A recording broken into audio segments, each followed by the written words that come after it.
Now, if the left didn't have double standards, they'd have no standards at all. And here is another prime example. This is Wait, Andrew where is it? Where did was I in here? Like over here? Maggie is in a Box, a song about the late, great Margaret Thatcher. Oh, no, not a song about the late, great Margaret Thatcher. You know, how dare you? Oh, they posted, yo, let's go. Left media continues to push Trump lies. By the way, Sky News Australia is like Fox News on steroids, ironically owned by the same guy that owns Fox News, for the record, Rupert Murdoch, who is Australian, and this is his like main channel. This is Australian Fox News.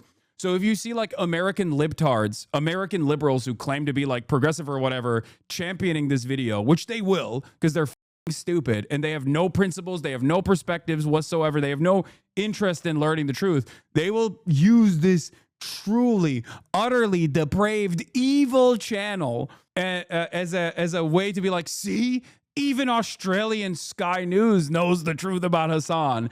And let me tell you, it's because they're stupid. But I, on the other hand, welcome the hatred from Sky News Australia. Let's go. Ooh, this is exciting. I didn't even realize they were doing it. The lefties losing it. Watch a lot of Donald Trump coverage over the years. I've seen him give many speeches. I've seen him give many White House, Oval Office interviews. I genuinely, as someone who pays actually fairly close attention to men's sartorial choices when they are in high positions, I actually genuinely struggle to think of a single instance when Donald Trump is actually wearing a black suit. I'm genuinely just like thinking out loud here with you in real time here. I feel like the guy's always wearing a blue suit. I mean, Trump's go-to look. Anyone and Trump, okay, blue suit. Like, he's always wearing a blue suit. Whatever. It has an impact, particularly outside of the US, because the US, you do have a bit more diversity in the media, not as much as you would like to see, but there is counter narratives that are actually correcting some of this fake news. But in Australia and elsewhere in the world, it's almost all... I love her. She's so stupid. I love her. Remember, this is the one that was like, oh no, lefties losing it. When the Australian pro-Palestinian Hasanabi came up to me and was like, or no, don't drink Coke. Before Coke was on the BDS list. Because as you guys know, once it made it onto the official Palestinian National Committee BDS list, I stopped drinking Coke.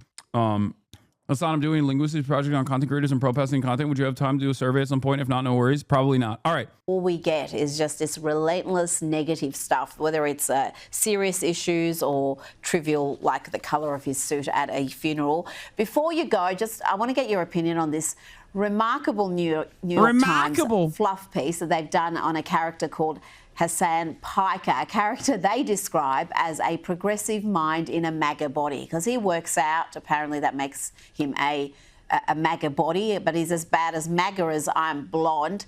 What he is, Josh, is virulent. Remember, they are mad because they like MAGA, okay? Something that, because when you first see this, you're like, when you first see this, they're Australian. You don't understand. This is Sky News. You think maybe it's objective. No, remember, this is like Australian Fox News. So, like, she's mad because the New York Times is doing a puff piece on a terrorist, myself, right? A fawning puff piece on a terrorist. And she's mad because MAGA is a good thing and they're comparing me to a good thing. And that's what's fucked up. Anti-Israel. Any kind of Zionist tendency should be treated in the same way as being a rabid neo-Nazi. And you shouldn't even let someone be the local dog catcher as Felix was posting if they've ever exhibited any sort of like positive feelings about the state of Israel.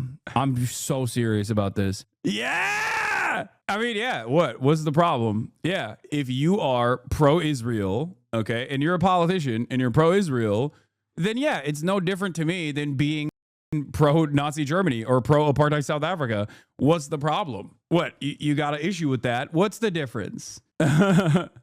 Yeah, no, I love when they post things that I actually do mean rather than post out of context, because it triggers the autism in my brain where I'm like, no, you don't understand. You're misunderstanding me. It annoys me to no end. If you post Like when Fox News wrote that article about me, if you remember, when they were like, Hasan wants 9/11 to happen, I was annoyed because that's not what my statement was at all. But in that article, they also post some of the things that I say all the time and are objectively correct. Like when they said, when they posted about how I had said that like Israel is a far more evil entity than Hamas ever could be. When you post that and you get mad about that or whatever, I'm fine with that. You know what I mean? Like, that's okay, because that is my statement. And it's also objectively true. Like, try to address the argument instead of complaining about it, you know? But I hate it when they clip chimp and then they go, oh my God, like he said he loves when Palestinians are doing mass rapes or some shit. It's like, no, I never said that. You're a fucking freak. Anyway, awesome. Josh, he has a hugely popular show on Twitch where he unashamedly praises Houthi terrorists. Art! Thank you for the 20 community gifted subs. Hell yeah, dude. Hell yeah. Spreads all sorts of Hamas propaganda. And now he's getting fluff pieces in the New York Times. What is going on? Is the New York Times pro-Hamas? Is the New York Times pro-Hamas? What's going on? Why are they pro-Hamas? Hassan Piker of Twitch. He's a lover of Houthis. He's a lover of Hamas. Oh, this is so awesome. Australia is such a fake country. I'm sorry that, like, when she's trying to be serious, it's impossible to take them seriously with that. Like, that lady sounds like that, and she's trying to be, you know, dignified and serious and talk about the severity of the crisis at hand. You know what I mean? Also, this is pretty cool too. They just keep posting photos of me. Yeah. Oh, look at that. Look at this. Look at this terrorist. He loves Hamas. He's hot. He's a hot dude. Stupid in pro-Hamas. Oh, awesome. Oh, I love this. Going on? Well, I think what's going on is exactly what it looks like, which is that someone who has literally made a name for himself as an apologist for Hamas, Houthis, Hezbollah, various other U.S. recognized foreign terrorist organizations. I mean, this is the guy who is now getting, you know, the page A1 full spread treatment from the New York Times, an organization. He's like, why won't they write about me? I don't like it. Can you sue them for slander? What? Why would I do that? What are you talking about, dude? Like, people being like, oh, I can't believe he's doing apologia for Hamas. Okay, dude. Yeah, sure. Who cares? My okay.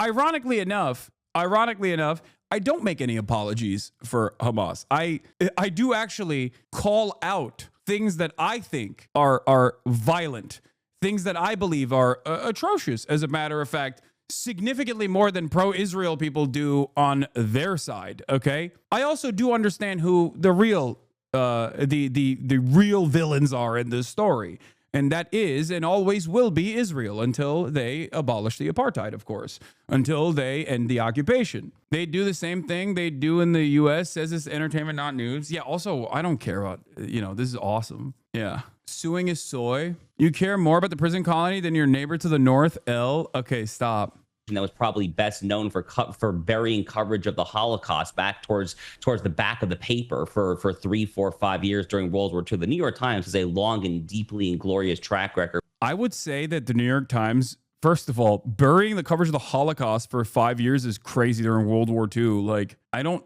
know if they were, you know, that tuned in to the death camps that were taking place. But there is a live streamed Holocaust happening right now, and they do unironically bury the coverage of the live streamed Holocaust. So yeah, it's, if anything, in the argument that you're presenting, New York Times being consistent. They're like, we don't care. As long as it's state-sponsored violence, like, we're on board with it, okay?